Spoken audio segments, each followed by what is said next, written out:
கனடாவின் பிரம்டன் நகரில் தற்காலிக குடியுரிமை அந்தஸ்துடன் வசிக்கும் தெற்காசிய சமூகத்தினரை குறிவைத்து நிதி மோசடியில் ஈடுபட்டதாக 21 வயதுடைய இளைஞர் ஒருவர் கைது செய்யப்பட்டுள்ளார். பீல் பிராந்திய போலீசார் கடந்த சில மாதங்களாக மேற்கொண்ட தீவிர விசாரணையின் பின்னரே இந்த கைது நடவடிக்கை முன்னெடுக்கப்பட்டுள்ளது.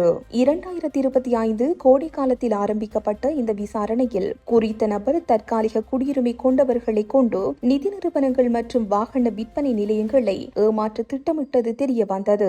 அதிக மதிப்புள்ள வாகன கடன்கள் மற்றும் ஏனைய கடன் வசதிகளை மற்றவர்களின் பெயரில் பெற்றுவிட்டு அதனை திருப்பி செலுத்தும் எண்ணமின்றி மோசடி செய்ய முயன்றதாக போலீசார் கூறுகின்றனர். இவ்வாறான மோசடி மூலம் பெறப்படும் படம் மற்றும் சொகுசு வாகனங்களை அங்கீகரிக்கப்படாத பயன்பாட்டிற்கோ அல்லது வெளிநாடுகளுக்கு ஏற்றுமதி செய்து விற்பனை செய்யவோ அவர் திட்டமிட்டிருந்ததாக விசாரணையில் வெளிவந்துள்ளது. இந்த சம்பவம் தொடர்பாக 21 வயதான உதயவீர் தில்லான் என்ற இளைஞர் போலீசாரால் கைது செய்யப்பட்டார். அவர் மீது குற்ற செயலில் ஈடுபட முயன்றமை உள்ளிட்ட குற்றச்சாட்டுகள் சுமத்தப்பட்டுள்ளன.